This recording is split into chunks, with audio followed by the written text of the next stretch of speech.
प्रिय छात्रों, नमस्कार। ई लर्निंग कक्षा में आपका बहुत बहुत स्वागत है। आज हम देखने जा रहे हैं अर्थ के अनुसार वाक्य के भेद।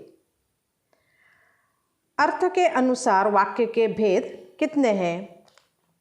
तो 8 है। यह भेद कितने हैं? 8 है। कौन कौन से हैं? एक विधानार्थक वाक्य, दूसरा निषेधार्थक वाक्य, तीसरा आज्ञार्थक वाक्य तथा चौथा प्रश्नार्थक वाक्य, पांचवा है इच्छार्थक वाक्य, छठा है संभावनार्थक वाक्य, सातवां है विस्मयार्थक वाक्य तथा आठवां है संकेतार्थक वाक्य। इसके पहले कि इन 8 प्रकारों का हम विस्तृत रूप से जानकारी ले, मैं आपको बता दूं कि वाक्य के हमने दो भेद देख रहे हैं, रचना के अनुसार और अब हम देखने जा रहे हैं अर्थ के अनुसार। तो अब हम इस अर्थ के अनुसार 8 भेद को देखने जा रहे हैं। पहला है विधानार्थक वाक्य। किसे कहते हैं विधानार्थक वाक्य? तो जिस वाक्य में किसी क्रिया के होने या करने की सूचना होती है उसे विधानार्थक वाक्य कहते हैं। ठीक है।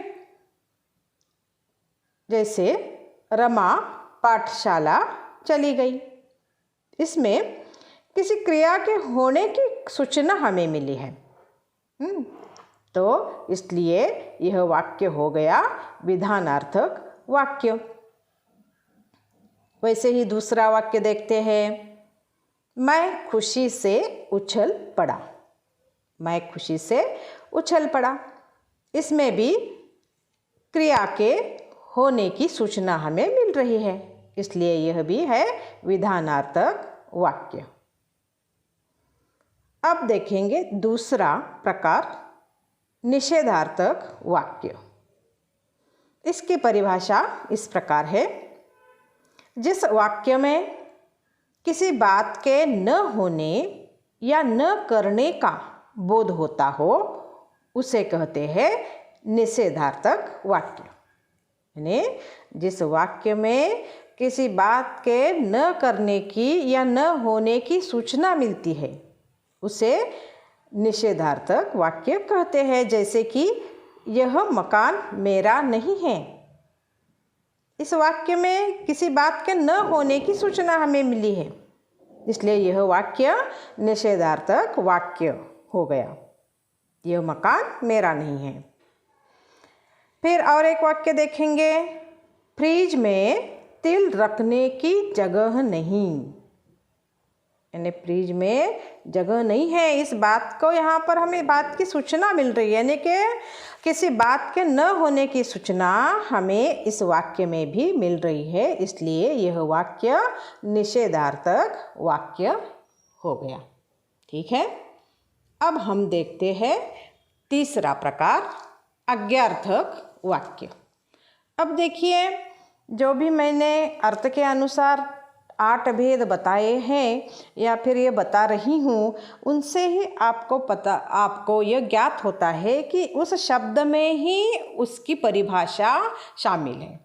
जैसे कि आप देख रहे हैं तीसरा प्रकार आज्ञार्थक वाक्य। इसकी परिभाषा फिर क्या हो गई? जिस वाक्य में किसी भी प्रकार की आज्ञा का बोध होता हो उसे आज्ञार्थक वाक्य कहते हैं। यानी कि हम आज्ञा देते हैं किसी को, उसका पालन करने के लिए कहते हैं, वो बन गया आज्ञार्थक वाक्य। जैसे कि शोर मत करो, इसमें सख्त सूचना है, आज्ञा है शोर मत करने के लिए, इसलिए यह आज्ञार्थक वाक्य हो गया। वैसे ही बाल तुरंत काट कर आओ, आपसे शिक्षक या अपने माता पिता या बड़े आज्ञा देते हैं ना, आप भी छोटों को आज्ञा देते हो, तो बाल तुरंत काट कर आओ, यह वाक्य क्या बन गया? आज्ञार्थक वाक्य बन गया। और एक वाक्य देखते हैं, यह किताब अपने पास रखो।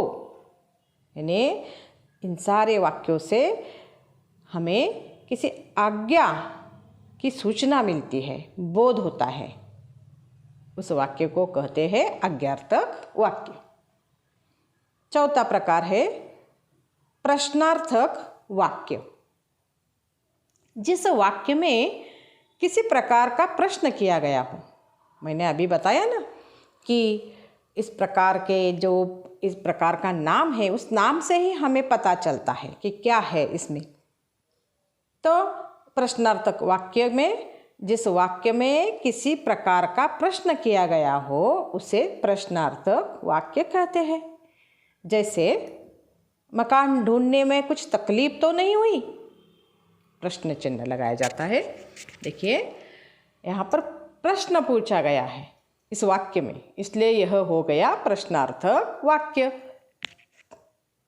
वैसे ही और एक वाक्य देखते हैं प्रश्नार्थक का और एक वाक्य देखेंगे। देखिए, बड़े उदास दिख रहे हो, क्या बात है? यानी इस वाक्य में भी प्रश्न पूछा गया है, प्रश्न किया गया है, इसलिए यह वाक्य प्रश्नार्थक वाक्य है। आगे बढ़ते हैं पांचवें प्रकार की ओर, इच्छार्थक वाक्य। इसकी परिभाषा भी वैसे ही है। देखिए, जिस वाक्य में कोई इच्छा या कोई आशीर्वाद दिया जाता है, कोई इच्छा प्रकट की जाती है, उसे इच्छार्थक वाक्य कहते हैं। जैसे कि आप सदा सुखी रहे, तुम यह बात जानो तो अच्छा हो। इस प्रकार किसी प्रकार की इच्छा या आशीर्वाद जिस वाक्य में प्रकट की जाती है उसे कहते हैं इच्छार्थक वाक्य। अगला छठा प्रकार है संदेहवाचक या फिर संभावनार्थक, संभावना यानी संदेह या संदेहार्थक। इस प्रकार का यह छठा प्रकार है संभावनार्थक, संदेहवाचक या संदेहार्थक वाक्य। इसमें भी देखिए परिभाषा क्या है। देखिए, जिन वाक्यों में कोई संभावना या संदेह यानी कि आशंका जताई जाती है, व्यक्त किया जाता है, उसे संभावनार्थक वाक्य कहते हैं। यानी कोई होने वाली घटना, संभावना, आशंका, संदेह जिन वाक्यों में प्रकट किया जाता है उन वाक्यों को संभावनार्थक या संदेहवाचक वाक्य कहते हैं। जैसे कि यदि दरवाज़ा खुला रहा तो चोर आ जाएंगे। देखिए, संभावना है, अभी यह घटना नहीं हुई है, संभावना, शक्यता जिसे हम कहते हैं, आशंका जताई गई है इस वाक्य में, इसलिए यह संभावनार्थक वाक्य हो गया। और एक वाक्य देखते हैं, शायद किसी दिन मानव के नाखून बढ़ना बंद हो जाए। इसमें भी संभावना है। इस वाक्य में भी हमें संभावना या आशंका व्यक्त किया गया दिखाई देता है, इसलिए यह वाक्य भी बन गया संभावनार्थक वाक्य। ठीक है। अब सातवां प्रकार देखते हैं, विस्मयार्थक वाक्य। जिन वाक्यों में विस्मय, हर्ष, क्रोध आदि भाव प्रकट किए जाते हैं उन्हें विस्मयार्थक वाक्य कहते हैं। विस्मय यानी कि ऐसे विस्मयार्थक अनेक भावनाएं होती है हमारी, हर्ष, क्रोध है, आनंद है, प्रकट किया जाता है जिस वाक्य से, ऐसे वाक्यों को कहते हैं विस्मयार्थक वाक्य। जैसे कि छी छी कितनी गंदगी है यहाँ, और एक देखिए उद्गारवाचक चिन्ह होता है इस छी छी में। दूसरा वाक्य है, अरे इधर आओ,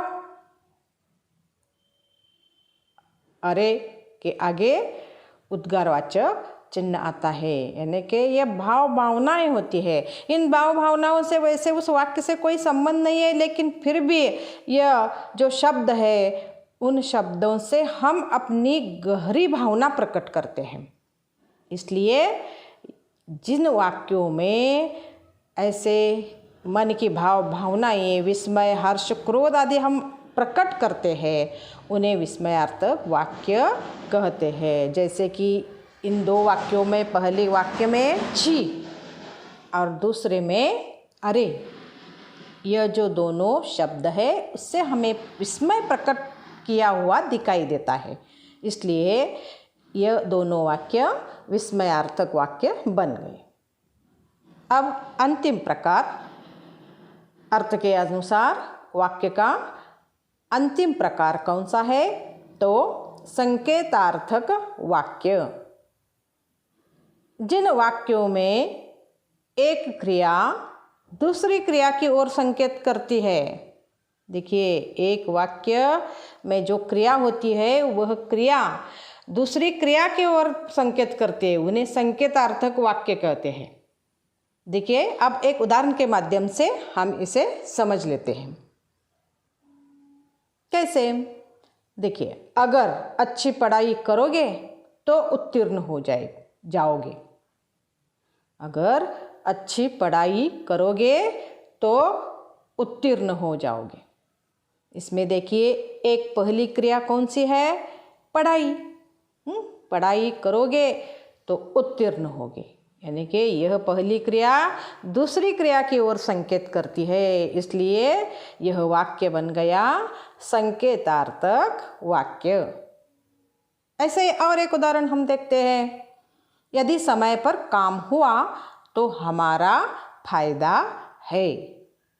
इसमें भी देखिए ये जो पहली क्रिया है समय पर काम करने की, काम, ये जो क्रिया है यह पहली क्रिया दूसरी क्रिया की ओर संकेत करती है। कौन सा? कि फायदा होता है, यानी यदि समय पर काम हुआ, यह क्रिया क्या करता है? दूसरी क्रिया की ओर संकेत करता है, हमारा फायदा होगा, यानी फायदा की ओर संकेत करती है। काम किया तो फायदा होगा।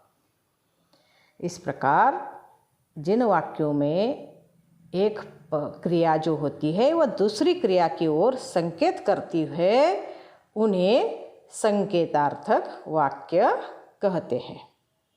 ठीक है, तो इस प्रकार हमने वाक्य रचना के अंतर्गत वाक्य का दूसरा प्रकार जो है अर्थ के अनुसार वाक्य के भेद, इन 8 भेदों को हमने देखा, जाना और वाक्यों के माध्यम से समझ लिया। आपको भी इन्हें याद करना है, कॉपी में लिखना है और अन्य वाक्यों को, हर एक प्रकार के अन्य वाक्यों को आपको छुड़ाकर अपनी कॉपी में रखना है। ठीक है, यही इस पाठ का गृह कार्य रहेगा।